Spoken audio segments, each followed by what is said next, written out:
간증 간단하게 하겠습니다. 간증의 제목은 믿음의 여정과 그리고 사명에 대해서 저는 예수님을 믿지 않던 20대 후반이 있었습니다. 20대 후반부터 예수 믿기 시작했는데 어느 한 사람을 통해서 깊은 상처를 받고 큰 어려움 속에서 헤맨 적이 있습니다. 사람들을 피하였고 사람들을 만나려고도 하지 않았습니다. 방 안에서 이불을 푹 뒤집어 쓴 채로 다 싫다 싫어하면서 중얼중얼 했어요. 입으로는 중얼거리고 일상 대화 소리가 사람들의 일상 대화 소리가 제 귀에는 다 울음소리로 들렸어요. 아마 숨도 제대로 쉬지 못할 정도로 답답했어요. 돌이켜보면 그때 저는 우울증을 앓고 있었던가 봐요. 돌이켜보면은 진짜 우울증이 아주 깊었던 것 같아요. 이 소식을 들은 시골에 사시는 엄마가 올라오셔서 얼마나 급했던지 옆집 권사님과 함께 이야기를 나누고 새벽에 저를 새벽 기도회부터 교회로 데려갔습니다. 하나님께서는 저를 살려주시려고 이렇게 급히 예수님을 믿게 하셨구나 하고 감사할 뿐입니다. 새벽 기도에 나가서 새벽 예배를 꾸준히 드리면서 공식 예배는 물론이고 계속 교회 가서 그때부터 살다시피 했어요. 그러다 보니까 믿음이 자라났습니다. 믿음이 자라나고 신앙이 깊어졌습니다. 그 후에 또 다른 곳으로 이렇게 먼 곳으로 이사를 가서 본교회에 새벽 기도는 가지 못하고 이웃에 있는 교회에 새벽 기도를 계속 다녔습니다. 그때 새벽 예배 말씀이 아직도 생각이 나요. 마태복음 5장 13절에서 16절 말씀 빛과 소금에 대해서 말씀하셨는데 그 말씀에 엄청난 은혜를 받고 개인 기도를 이제 들어가는데 성령님이 임하셨어요. 성령님이 저한테 찾아오셔서 방언이 터지고 터진 순간을 기억할 때에 얼마나 죄 많은 제가 눈물을 흘리고 콧물을 흘리고 아주 그냥 뒤범벅이 됐지요. 콧물 눈물에 뒤범벅이 되고 방언이 터져 나오고 내 눈에는 그림책처럼 화면이 보였기 시작했어요. 그 화면을 따라서 착착 넘어가면서 내 입에서는 방언으로 계속 터져 나오는 거를 나도 모르는 소리를 막 했는데 또 그 장면이 끝나면 다른 화면이 비춰지고 다른 화면이 비춰지고 그런 걸 볼 때에 방언으로 회개한 것 같아요. 방언으로 회개를 얼마나 크게 했는지 몇 시간을 했어요. 그리고 환상이 열리면 은총을 입었기 때문에 또 기도를 막 하다 보니까 온몸에 진동이 와서 뭐 난리가 났습니다. 마룻바닥을 그냥 막 껑충껑충 뛰어다니면서 손은 내 불방망이가 되어서 내 가슴을 치기 시작했어요.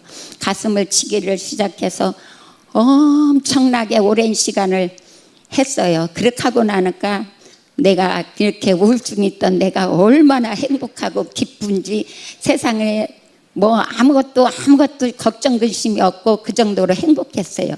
능력이 많으신 하나님께서는 저를 불쌍히 여겨주셔서 영육을 그때 다 치료하시고 은총을 입고 지금까지 인도해 주신 줄 믿습니다.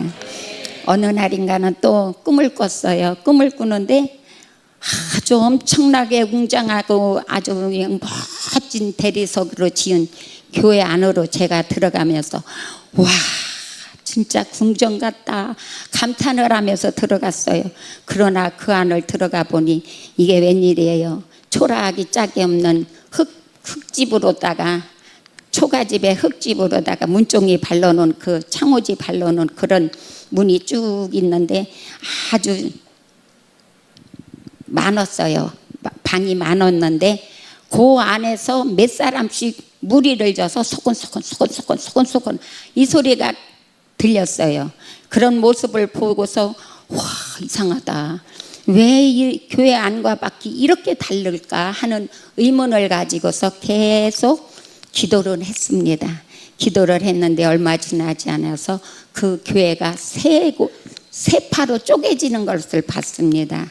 당회장 목사님, 부목사님, 장로님파 이렇게 해서 세 군수로 이렇게 갈라지는 모습을 보고서 봤습니다. 또 한 번은 산기도 중에 마음속 깊은 곳에서부터 우레와 같은 음성이 천둥치듯 울렸습니다.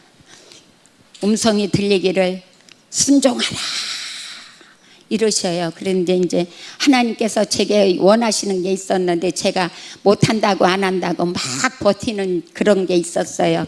그러니까 하나님께서 신학교 가라는 것을 나는 못한다고 안 한다고 맨날 하나님과 이렇게 씨름을 하고 있는데 순종하라는 거예요. 그러더니 신하라 또 그러셔요. 그러는데 죄인임을 고백해래요. 내가 죄인이라고 하면서 입으로는 죄인인데 이 속이 깊이가 안 됐다는 것을 깨달았어요. 그러고 서로 세 번째는 인정하라 그래. 뭐를 인정해요? 이제 마음으로 물을 때 네가 내 하나님, 나 하나님을 인정하지 않는다. 깊숙이 인정하지 않는다. 이 소리를 음성을 들을 때 그 울림이 얼마나 또렷하면서도 그 앞에 코꼬라질 수밖에 없었어요. 그래서 그 순간부터 깨달음의 은혜가 부어졌고 두렵고 떨리는 마음으로 주님께 집중하는 신앙생활을 하게 됐습니다. 그리고 또 사명을 받을 때 저는 맨날 하나님께 따지시듯 기도했어요. 저같이 바보 같은 사람 어디다 쓰려고 그래요. 나는 못해요. 나는 아무것도 할 수 없어요. 세상에 똑똑한 사람이 얼마나 많은데 나 같은 사람을 택해서 뭐 하려고 그래요 하면서 하나님께 아주 울부짖었어요. 그러면 이렇게 많은 것을 체험을 하면서도 그렇게 울부짖었다는 건 얼마나 그냥 자존감이 약했나. 진짜 자존감이 바닥이었지요. 그래서 남 앞에 말도 못하고 할 줄도 모르고 그냥 한다고 하나님께 따지듯 기도했어요. 그때 하나님께서는 제 영안을 확 열어주시는 거예요. 순간 흰 상이 그냥 여기서 저까지 쫙 펴지더니 흰 천이 쫙 깔리는데 조그만 그릇부터 그냥 큰 그릇까지 그냥 쫙 깔리는 거예요. 한순간에 깨달음이 오지요. 한순간에 제게 그 하나님이 보여주실 때 대번 알겠어요. 무슨 뜻인가를. 하나님 죽은 그릇, 큰 그릇, 작은 그릇 하나님께서 쓰시면 쓰시는 거고 쓰시는데 내가 말이 많다는 것을 알았습니다.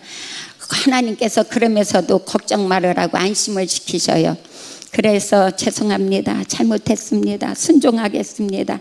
이 못난 저를 택하셔서 오늘날까지 무한히 택해 주신 것에 무한히 감사를 드립니다 라고 고백하면서 주님 앞에 두려움과 떨림을 느끼고 순종하게 됐습니다. 그래서 하나님의 은혜로 많은 체험과 주님의 음성을 들으며 여기까지 달려왔습니다. 그리고 우리 목사님 사모님 말씀에 엄청난 공감대를 누리고 있어요. 제가 보고 듣고 깨달은 바가 있기 때문에 말씀이 저에게는 완전히 천국을 누리는 그런 처음에 와서부터 지금까지 이렇게 공감을 느끼면서 신앙생활을 하여 온 것이 하나님의 덕분입니다. 우리 목사님 사모님의 덕분입니다. 그래서 어떤 상황에도 정말로 우리가 어떤 상황에서도 체험을 능가할 지식은 없다고 해서 흔들리지 않고 정말 우리 모두가 하늘나라 가는 그날까지 함께 걸어가는 우리 길교회 가족 여러분이 되기를 바랍니다. 감사합니다.